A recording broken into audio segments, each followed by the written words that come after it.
प्रिय व्यूअर, यह वीडियो अंग्रेजी में भी उपलब्ध है। देखना चाहें तो आप हमारे इंग्लिश चैनल दृष्टि IAS इंग्लिश पर जाएं। आपकी सुविधा के लिए इस वीडियो के डिस्क्रिप्शन में इंग्लिश वीडियो का लिंक भी दिया गया है। नमस्कार दोस्तों, आपका स्वागत है दृष्टि IAS एडिटोरियल एनालिसिस के एक नए एपिसोड में। इस एडिटोरियल एनालिसिस में हम 3 चीज़ें करते हैं। पहला, एडिटोरियल का लिंक स्थापित करते हैं UPSC सिलेबस के साथ। दूसरा, एडिटोरियल के की पॉइंट्स को समझने की कोशिश करते हैं। और तीसरा, एडिटोरियल में आए हुए की कॉन्सेप्ट अगर वो एग्जाम की दृष्टि से महत्वपूर्ण है तो उन पर भी चर्चा करते हैं। तो आइए शुरू करते हैं आज का एडिटोरियल एनालिसिस। आज का एडिटोरियल हमने द हिंदू से लिया है और ये 20 तारीख को आया है। एडिटोरियल का शीर्षक है रिवॉल्विंग डोर और ये बात करता है मणिपुर में, जहां लगातार डिफेक्शंस, पॉलिटिकल डिफेक्शंस होते रहे हैं और जो पॉलिटिकल सिचुएशन है मणिपुर में इसकी वजह से काफ़ी खराब रही है। तो आइए देखते हैं इसका सिलेबस के साथ लिंकेज। तो ये डायरेक्टली लिंक होता है GS पेपर 2 के साथ, जहाँ की कॉन्स्टिट्यूशन, पॉलिटी मेजर टॉपिक्स हैं। और इसके अंतर्गत ये इंडियन कॉन्स्टिट्यूशन में जो शेड्यूल है, जैसे कि यहाँ एंटी डिफेक्शन लॉ की बात होगी जो कि शेड्यूल 10 है, तो इसके बारे में हम चर्चा करेंगे। और दूसरा, पार्लियामेंट एंड स्टेट लेजिस्लेचर, जहाँ पे ये एंटी डिफेक्शन लॉ अप्लाई होता है, तो ये इससे भी संबंध रखता है। तो आइए सिलेबस के साथ लिंकेज स्थापित करने के बाद देखते हैं इसके की पॉइंट्स। एडिटोरियल के की पॉइंट्स में जाने से पहले आइए देखते हैं मणिपुर को मैप में। तो यहाँ आप देख सकते हैं कि मणिपुर यहाँ स्थित है और यहाँ आप नॉर्थ ईस्ट के बाकी राज्यों को भी देख सकते हैं। तो मणिपुर अपनी जो सीमा है वो आसाम के साथ शेयर कर रहा है, नागालैंड के साथ शेयर कर रहा है और मिजोरम के साथ। और अगर अंतर्राष्ट्रीय सीमा की बात की जाए तो म्यांमार के साथ। इसी प्रकार दूसरे राज्यों को भी देखते हैं। तो जैसे सिक्किम है, ये अपनी सीमा 3 देशों के साथ शेयर कर रहा है। एक है नेपाल, दूसरा है चाइना और तीसरा है भूटान। इसी प्रकार अरुणाचल प्रदेश की सीमा भी 3 देशों के साथ है। इसमें एक है भूटान, दूसरा है चाइना और तीसरा है म्यांमार। नागालैंड की सीमा सिर्फ म्यांमार के साथ है, मणिपुर की सिर्फ म्यांमार के साथ है, मिजोरम की 2 देशों के साथ है, म्यांमार और बांग्लादेश। त्रिपुरा की सिर्फ बांग्लादेश के साथ है, मेघालय की सिर्फ बांग्लादेश के साथ है। और अगर आसाम की बात की जाए तो 2 देशों के साथ है, भूटान और बांग्लादेश। अब आइए देखते हैं कि मणिपुर में आखिर मसला क्या है। तो 19 जून को मणिपुर में राज्यसभा के चुनाव हुए। मणिपुर में राज्यसभा की 1 सीट है, ये भी आपको पता होना चाहिए। और जो मणिपुर की विधानसभा है वो 60 मेंबर विधानसभा है, उसमें 60 मेंबर हैं। और इस राज्यसभा सीट में जो चुनाव हुआ इसको बीजेपी ने जीत लिया और बीजेपी उम्मीदवार के पक्ष में 28 वोट पड़े। लेकिन चुनाव को लेकर कुछ विवाद भी है। और इस चुनाव से पहले 3 बीजेपी MLAs ने रिजाइन कर दिया है पार्टी से और उन्होंने कांग्रेस को ज्वाइन कर लिया है। 4 नेशनल पीपल्स पार्टी के MLA ने भी विड्रॉ किया है सपोर्ट बीजेपी सरकार से। एक इंडिपेंडेंट MLA ने भी विड्रॉ किया है सपोर्ट और एक TMC यानी कि तृणमूल कांग्रेस के MLA ने भी सपोर्ट विड्रॉ कर लिया है। तो इस प्रकार जो बीजेपी की सरकार है उससे 9 MLAs ने समर्थन वापस ले लिया है। तो ऐसा लग रहा है कि सरकार अब अल्पमत में आ गई है। और कांग्रेस ने भी दावा किया है कि अब वो सरकार बनाने में सक्षम है। और यहाँ आपको पता होना चाहिए कि बीजेपी के जो मुख्यमंत्री हैं उनका नाम है N बीरेन सिंह और ये पहले फुटबॉलर रहे हैं। और जो 2017 में मणिपुर असेंबली के चुनाव हुए थे उसमें बीजेपी को मिली थी 21 सीटें और कांग्रेस को मिली थी 28 सीटें। और ये 60 मेंबर हाउस है जहाँ की मेजोरिटी मार्क है 31। तो कांग्रेस 31 के बहुत ज़्यादा करीब थी, लेकिन फिर भी बीजेपी के द्वारा सरकार बना ली गई छोटी छोटी पार्टियों के साथ मिलकर। और कांग्रेस के एक लीडर ने डिफेक्शन किया, वो बीजेपी से मिल गए और उन्हें मंत्री पद भी मिला और उनका नाम है T श्याम कुमार जी। और इनको अब डिस्क्वालीफाई कर दिया है स्पीकर ने मार्च में ही, जब सुप्रीम कोर्ट ने इस मामले को बहुत ही गंभीरता से लिया कि डिस्क्वालिफिकेशन के मामले में स्पीकर ने अभी तक कार्रवाई क्यों नहीं की है। लेकिन अभी भी जो मणिपुर के स्पीकर हैं उन्हें 7 कांग्रेस MLA जो इस बीच में बीजेपी में शामिल हुए उनके डिस्क्वालिफिकेशन पर अभी डिसाइड करना है। और यहाँ स्पीकर का रोल बहुत ही महत्वपूर्ण हो जाता है। और काफ़ी राज्यों में देखा गया है कि स्पीकर को जिस तरीके का रोल निभाना चाहिए वो वैसा नहीं करते हैं और वो अपनी पॉलिटिकल पार्टी के हित में ही फैसले करते हैं। और क्योंकि इस मसले को हम एग्जाम पॉइंट ऑफ व्यू से देख रहे हैं तो यहाँ बीजेपी या कांग्रेस के नज़रिए से इसको देखने की जगह बेहतर है कि हम इसको एक पॉलिटिकल डेवलपमेंट की तरह देखें और उसी प्रकार एग्जाम में अगर इस पे सवाल आता है तो उसको आंसर करें। जहाँ कि हमें किसी भी पार्टी के नाम की जगह हमें लिखना चाहिए कि रूलिंग पार्टी या अपोजिशन। तो सत्तारूढ़ दल या विपक्ष, ऐसे आप लिख सकते हैं। और स्पीकर के ऐसे रोल को देखते हुए अब कांग्रेस ने एक नोटिस भी सर्व कर दिया है स्पीकर के खिलाफ, स्पीकर के रिमूवल के लिए। और ये नोटिस सर्व हुआ है अंडर आर्टिकल 179 क्लॉज सी।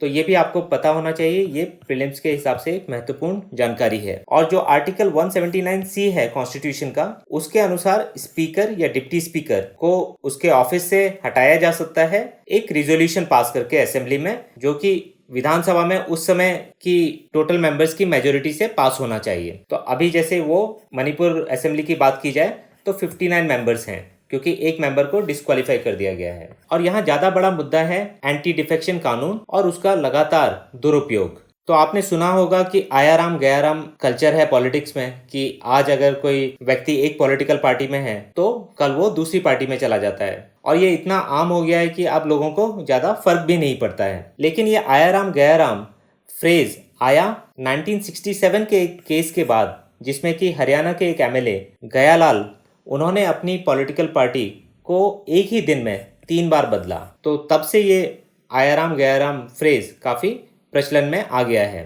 और एंटी डिफेक्शन लॉ को लाया गया था कि ऐसे पॉलिटिकल डिफेक्शंस ना हो जो कि किसी प्रलोभन के वश में होते हैं, या तो मिनिस्ट्रियल पोजीशन का लालच दिया जाता है या फिर कोई और कंसिडरेशन दी जाती है। और इस 10th शेड्यूल को लाया गया था 1985 में 52nd अमेंडमेंट एक्ट के द्वारा। ये भी आपको पता होना चाहिए, ये प्रीलिम्स के हिसाब से एक महत्वपूर्ण जानकारी है। और इस कानून के अंतर्गत ये प्रोसेस बताया गया है कि किन हालात में एक लेजिस्लेटर को डिस्क्वालीफाई किया जा सकता है प्रिसाइडिंग ऑफिसर के द्वारा, जो कि असेंबली के केस में स्पीकर हैं, अगर राज्यसभा है तो चेयरमैन हैं, और लोकसभा है तो स्पीकर हैं। और ये जो कानून है ये पार्लियामेंट में भी अप्लाई करता है और स्टेट असेंबलीज दोनों जगह अप्लाई करता है। तो इस बैकग्राउंड के बाद आइए अब देखते हैं एडिटोरियल के की पॉइंट्स। तो एडिटोरियल बताता है कि मणिपुर में नेशनल पीपल्स पार्टी के विधायकों द्वारा भारतीय जनता पार्टी के नेतृत्व में जो सरकार चल रही है उससे समर्थन वापस ले लिया गया है, और साथ ही साथ बीजेपी के 3 विधायकों ने भी रिजाइन कर दिया है और 2 निर्दलीय एमएलएज ने भी समर्थन वापस ले लिया है। तो इस प्रकार मणिपुर में जो बीजेपी सरकार है वो शायद अल्पमत में आ गई है। और एडिटोरियल बताता है कि पिछले 3 वर्षों से लगातार पॉलिटिकल डिफेक्शंस का एक दौर चलता रहा है मणिपुर में, और लगातार एक अनिश्चितता बनी रही है कि मेजोरिटी किस पार्टी के पास है। और अभी ये जो स्थिति बनी है उसके बनने के पीछे एक कारण है कि हाल ही में जो श्याम कुमार जी थे, जिन्होंने कांग्रेस से डिफेक्ट करके बीजेपी ज्वाइन की थी और काफ़ी समय तक ये बीजेपी में मिनिस्टर भी रहे, उनको सुप्रीम कोर्ट के हस्तक्षेप के बाद स्पीकर ने डिस्क्वालीफाई कर दिया। और इसके बाद सुप्रीम कोर्ट ने स्पीकर को ये भी कहा कि बाकी जो 7 कांग्रेस के एमएलए हैं जो कि बीजेपी में आके ज्वाइन कर लिया है जिन्होंने, उनके ऊपर भी जो डिस्क्वालिफिकेशन प्रोसीडिंग है उसको जल्द से जल्द आप निपटाइए। लेकिन यहाँ हमें पता होना चाहिए कि एक लैंडमार्क केस है सुप्रीम कोर्ट का, जिसको कहते हैं Kihoto Hollohan versus Zachillhu case, और ये 1992 का है। और इस केस में सुप्रीम कोर्ट ने जो स्पीकर के पावर्स हैं, और ये स्वीपिंग पावर्स हैं, यानी कि स्पीकर को बहुत ही ज़्यादा पावर्स दिए गए हैं कि किसी भी डिस्क्वालिफिकेशन प्रोसीडिंग में जो स्पीकर का निर्णय होगा वो अंतिम होगा। लेकिन साथ ही साथ ये भी सुप्रीम कोर्ट ने कहा है कि इस निर्णय पर जुडिशियल रिव्यू भी होगा, यानी कि न्यायिक समीक्षा हो सकती है ऐसे डिसीजन की। और इसके पीछे जो सुप्रीम कोर्ट का तर्क है वो ये है कि जब स्पीकर ऐसे किसी मामले पे कार्रवाई करते हैं तो स्पीकर एक ट्राइब्यूनल की तरीके से काम करते हैं, और जो भी ट्राइब्यूनल के फैसले होते हैं वो हाई कोर्ट या सुप्रीम कोर्ट में अपील की जा सकती है उन पर। तो इसी वजह से स्पीकर के पास सारे पावर हैं डिस्क्वालिफिकेशन वाले, और जिसमें कोर्ट का हस्तक्षेप नहीं है। लेकिन एक बार जब स्पीकर डिसीजन ले लेता है तो उसके बाद कोर्ट के पास जुडिशियल रिव्यू का अधिकार है। और इसी वजह से कई सारे मामलों में ये देखा गया है कि स्पीकर का जो रोल होता है वो होता है डिले करने का, कि ऐसी प्रोसीडिंग्स को लगातार डिले किया जाता है सालों तक। और इस बात के लिए भी अब मांग उठ रही है कि इस प्रोसेस को टाइम बाउंड करना चाहिए। और यहाँ जो वाइस प्रेसिडेंट हैं उनका भी एक सुझाव आया है कि स्पीकर को ऐसे मामलों को या किसी भी प्रिसाइडिंग ऑफिसर को ऐसे डिस्क्वालिफिकेशन के मामले में 3 महीने का ज़्यादा से ज़्यादा समय लेना चाहिए और इस पे फैसला देना चाहिए। और एडिटोरियल ये भी बताता है कि 19 जून को जो राज्यसभा का चुनाव हुआ मणिपुर में, जहां मणिपुर में सिर्फ एक ही सीट है राज्यसभा की, वहां भी स्पीकर ने जो 7 एमएलएज थे कांग्रेस के, उनमें से सिर्फ कुछ एमएलएज को ही अलाउ किया वोटिंग के लिए। तो इस पर भी कांग्रेस ने ऐतराज जताया है और शायद ये मामला जरूर न्यायालय तक जाएगा।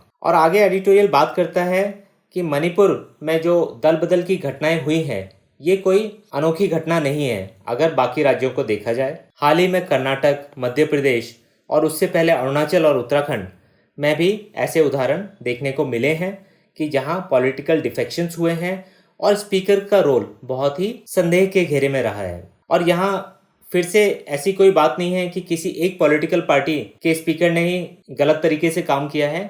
ये दोनों तरफ से ऐसा काम हुआ है।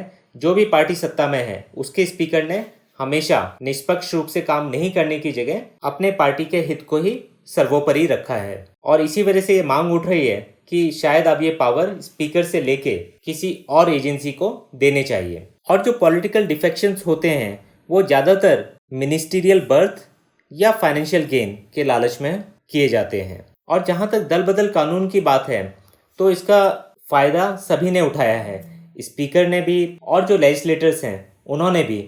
और उन्होंने इस कानून को सिर्फ लेटर में फॉलो किया गया है, उसको स्पिरिट में फॉलो नहीं किया गया है। यानी कि कानून की जो भावना थी दल बदल को रोकने के बारे में, उसका लगातार मजाक उड़ाया गया है, उसको सीरियसली बिल्कुल नहीं लिया गया है। और सिर्फ जो उसका कानून का लेटर है, यानी कि क्या नहीं हो सकता है, बस उसको तवज्जो दी गई है। और एडिटोरियल ये पूछता है कि क्या वास्तव में जो एंटी डिफेक्शन लॉ है वो वर्तमान में किसी उद्देश्य की पूर्ति करता भी है या नहीं। और एडिटोरियल कहता है कि जब तक इस कानून में आवश्यक संशोधन नहीं किए जाते हैं तब तक इसका पूरा लाभ मिलना असंभव है। और तब तक के लिए ये जिम्मेदारी जनता के ऊपर है कि ऐसे कैंडिडेट या ऐसे पॉलिटिकल पार्टीज जो दल बदल कानून का गलत फायदा उठा रही हैं, वैसे कैंडिडेट्स को चुनाव में दोबारा जीतने से रोका जाए। और ये काम सिर्फ जनता के द्वारा किया जा सकता है। लेकिन एडिटोरियल साथ में ये भी बताता है कि अभी हाल ही के बाई इलेक्शंस के रिजल्ट को अगर देखा जाए तो इससे ये पता चलता है कि जनता के लिए जो एंटी डिफेक्शन कानून के द्वारा डिस्क्वालिफिकेशन है, या जो लोग एक पार्टी से दूसरी पार्टी में जा रहे हैं और दोबारा चुनाव के लिए आ रहे हैं, तो ऐसे कैंडिडेट्स के खिलाफ कोई भी नाराजगी या रोष देखने को नहीं मिला है और ऐसे उम्मीदवार दोबारा चुने जा रहे हैं। तो ये काफ़ी चिंता का विषय है। तो जब तक जनता जागरूक नहीं होती है तब तक एंटी डिफेक्शन लॉ सिर्फ एक कानून बन के रह जाएगा और इससे जो लाभ होने चाहिए वो नहीं मिल पाएंगे। तो ये थे इस एडिटोरियल के की पॉइंट्स। अब आइए देखते हैं की कॉन्सेप्ट्स। तो की कॉन्सेप्ट्स में सबसे पहले देखते हैं एंटी डिफेक्शन लॉ। इसको 52nd अमेंडमेंट एक्ट 1985 के द्वारा लाया गया और ये डिस्क्वालिफिकेशन ऑफ मेंबर्स के लिए प्रोसेस बताता है। और ये दोनों पार्लियामेंट और स्टेट लेजिस्लेटिव असेंबलीज दोनों पे लागू होता है। और इसके द्वारा एक नया शेड्यूल जोड़ा गया था उस समय, वो है 10th शेड्यूल, और इसको आम भाषा में एंटी डिफेक्शन लॉ कहा जाता है। और इसके द्वारा जो डिस्क्वालिफिकेशन होता है कैंडिडेट का, उसमें चेयरमैन या स्पीकर का फैसला अंतिम फैसला है और मान्य है। और डिस्क्वालिफिकेशन के क्या कंडीशंस हैं, तो अगर कोई कैंडिडेट अपनी स्वेच्छा से अपनी मेंबरशिप को छोड़ता है पॉलिटिकल पार्टी की, तो वो डिस्क्वालीफाई हो जाएगा। अगर वो वोट करता है या वोट नहीं करता है जैसा कि उसे डायरेक्शन मिली है उसकी पॉलिटिकल पार्टी से, तब भी वो डिस्क्वालीफाई हो जाएगा। लेकिन अगर ऐसे मेंबर ने इस बात की परमिशन ली है कि वो पार्टी के खिलाफ वोट करेगा, या पार्टी 15 दिनों के अंदर उसके ऐसे एक्शन को स्वीकृति देती है, ऐसे केस पे वो डिस्क्वालीफाई नहीं होगा। तीसरा, अगर कोई इंडिपेंडेंट कैंडिडेट किसी पॉलिटिकल पार्टी को ज्वाइन करता है इलेक्शन के बाद, तो वो भी डिस्क्वालीफाई हो जाएगा इस कानून के अंतर्गत। चौथा, अगर कोई नॉमिनेटेड मेंबर है वो 6 महीने बाद किसी पॉलिटिकल पार्टी को ज्वाइन करता है तो भी वो डिस्क्वालीफाई हो जाएगा। इस कानून में कुछ एक्सेप्शंस भी दिए हुए हैं कि कब ये कानून लागू नहीं होगा। तो एंटी डिफेक्शन लॉ के अंतर्गत अगर एक पार्टी दूसरी पार्टी में मर्ज हो जाती है तो ये लागू नहीं होगा, यानी कि कोई डिस्क्वालिफिकेशन नहीं होगा। लेकिन इसमें एक कंडीशन है कि कम से कम 2/3 लेजिस्लेटर उस पार्टी के इस बात के लिए तैयार होने चाहिए कि वो दूसरी पार्टी में मर्ज होना चाहते हैं। और ऐसी केस में जो मेंबर रह भी जाते हैं ओरिजिनल पार्टी में वो भी डिस्क्वालीफाई नहीं होंगे। और एक आपको पता होना चाहिए 91st अमेंडमेंट एक्ट 2003, और इसके द्वारा एक चेंज किया गया 10 शेड्यूल में, और वो चेंज था कि डिस्क्वालिफिकेशन अप्लाई नहीं होगा अगर पार्टी में कोई स्प्लिट होता है, यानी कि अगर पार्टी टूट जाती है तो डिस्क्वालिफिकेशन अप्लाई नहीं होगा। अब आइए देखते हैं कि क्या सुझाव दिए गए हैं कुछ कमिटीज़ के द्वारा, लॉ कमीशन के द्वारा, इलेक्शन कमीशन के द्वारा, कि किस तरीके से एंटी डिफेक्शन लॉ को बेहतर बनाया जा सकता है। तो सबसे पहले यहाँ दिनेश गोस्वामी कमेटी की बात करेंगे, जो कि इलेक्टोरल रिफॉर्म्स पर बैठाई गई थी। और इस कमेटी ने कहा था कि डिस्क्वालिफिकेशन सिर्फ 2 केसेस पर ही लागू होना चाहिए। पहला, कि अगर कोई मेंबर स्वेच्छा से अपनी मेंबरशिप को छोड़ देता है, और दूसरा कि कोई मेंबर अगर वोटिंग से एब्सटेन करता है, यानी कि वोट नहीं देता है, या जो पार्टी व्हिप है उसके खिलाफ वोट देता है, वोट ऑफ कॉन्फिडेंस में या मोशन ऑफ नो कॉन्फिडेंस में, ऐसे में वो डिस्क्वालिफिकेशन होनी चाहिए। और दिनेश गोस्वामी कमेटी ने यह भी कहा था कि पॉलिटिकल पार्टीज को व्हिप तभी इशू करना चाहिए जबकि सरकार खतरे में हो।